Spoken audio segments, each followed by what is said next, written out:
নমস্কার বন্ধুরা, আপনারা দেখছেন রিসার্চ বাংলা নিউজ। আমি বিশ্বজিৎ রয়েছি আপনাদের সঙ্গে।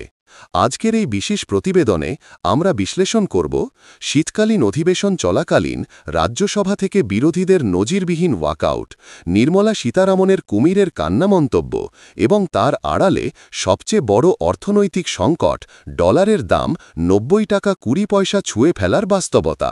চলুন শুরু করা যাক। আজ রাজ্যসভায় দেখা গেল এক অভূতপূর্ব দৃশ্য। শীতকালীন অধিবেশনের প্রথম বড় নাটক, বিরোধীরা একসঙ্গে এককাট্টা হয়ে ওয়াকআউট করে বেরিয়ে গেলেন। সময়টা অত্যন্ত গুরুত্বপূর্ণ। দেশের অর্থমন্ত্রী নির্মলা সীতারামন রাজ্যসভায় দাঁড়িয়ে মণিপুরের জিএসটি রিফর্ম বিল নিয়ে বক্তৃতা রাখছিলেন।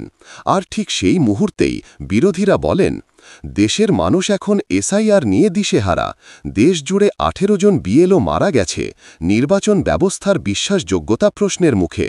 এখন মণিপুরের বিলের কথা শুনতে আমরা রাজি নই। এটা বলেই তারা পুরো রাজ্যসভা ছেড়ে বেরিয়ে যান। লোকসভায় ইতিমধ্যেই স্পিকার ওম বিড়লা বিরোধী দল ও শাসক দলের সঙ্গে বৈঠকে ঠিক করেছেন, আগামী মঙ্গলবার লোকসভায় এসআইআর নিয়ে বিস্তারিত আলোচনা হবে। কিন্তু রাজ্যসভা? কোনো ঘোষণা নেই, কোনো সিদ্ধান্ত নেই, এক অদ্ভুত নীরবতা। এই কারণেই বিরোধীরা আজ স্পষ্ট করে দেন, রাজ্যসভায় এসআইআর আলোচনা ছাড়া আর কোনো ইস্যু আমরা শুনব না। এটাই প্রথম বিস্ফোরণ। বিরোধীরা বেরিয়ে যাওয়ার পরেই রাজ্যসভায় দাঁড়িয়ে অর্থমন্ত্রী নির্মলা সীতারামন তীব্র কটাক্ষ করেন। তিনি বলেন, মণিপুর নিয়ে সংসদে কথা উঠলেই বিরোধীরা পালিয়ে যায়। এটা কুমিরের কান্না ছাড়া আর কিছুই নয়। অর্থাৎ তিনি সরাসরি বিরোধীদের সমালোচনা করে বলেন, বিরোধীরা শুধু হইচই করতে আসে, প্রকৃত আলোচনার সময় তারা থাকে না। কিন্তু এখানেই প্রশ্ন উঠছে, যখন ডলারের দাম ৯০ টাকা ২০ পয়সা ছুঁয়ে গেছে, তখন অর্থমন্ত্রী কেন জিএসটি রিফর্ম নিয়ে কথা বলছেন?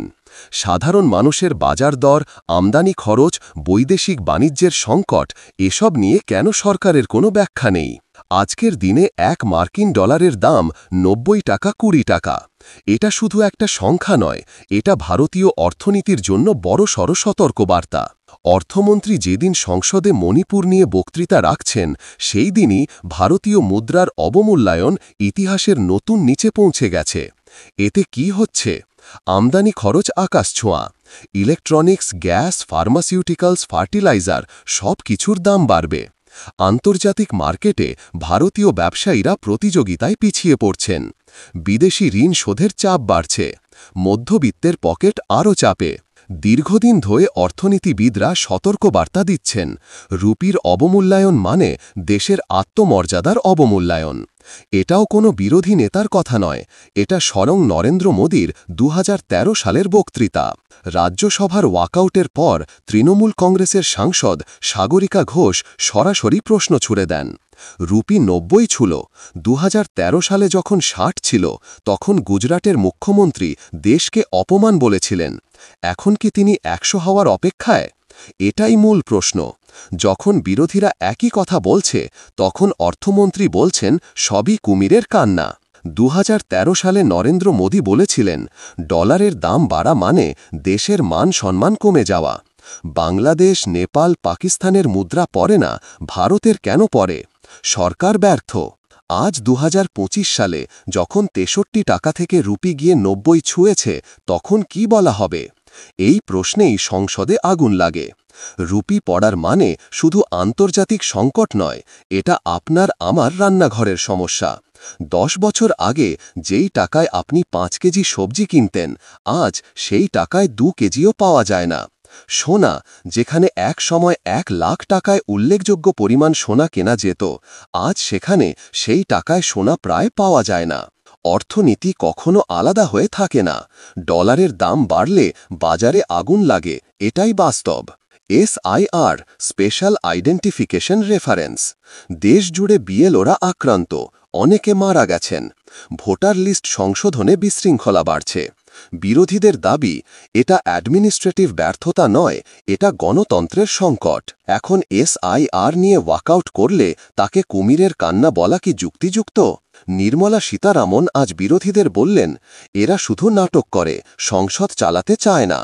কিন্তু সংসদ তখন পুরোই প্রায় ফাঁকা। চেয়ারম্যান, কয়েকজন মন্ত্রী আর সরকারি দলের কিছু সাংসদ ছাড়া শুনতে কেউ নেই। তাই প্রশ্ন উঠছে, দেশের অর্থমন্ত্রী কি বিরোধীদের আক্রমণ করতেই ব্যস্ত, নাকি ডলারের মূল্য বৃদ্ধি রুখতে ব্যস্ত? এখন সবচেয়ে বড় প্রশ্ন, ১৩র মোদি কি ঠিক ছিলেন, না ২৫-এর মোদি? দেশের অর্থনীতি কোথায় যাচ্ছে? ডলার ৯০ ছুঁতেই কি সরকার বিতর্ক থেকে মনোযোগ সরাতে চাইছে?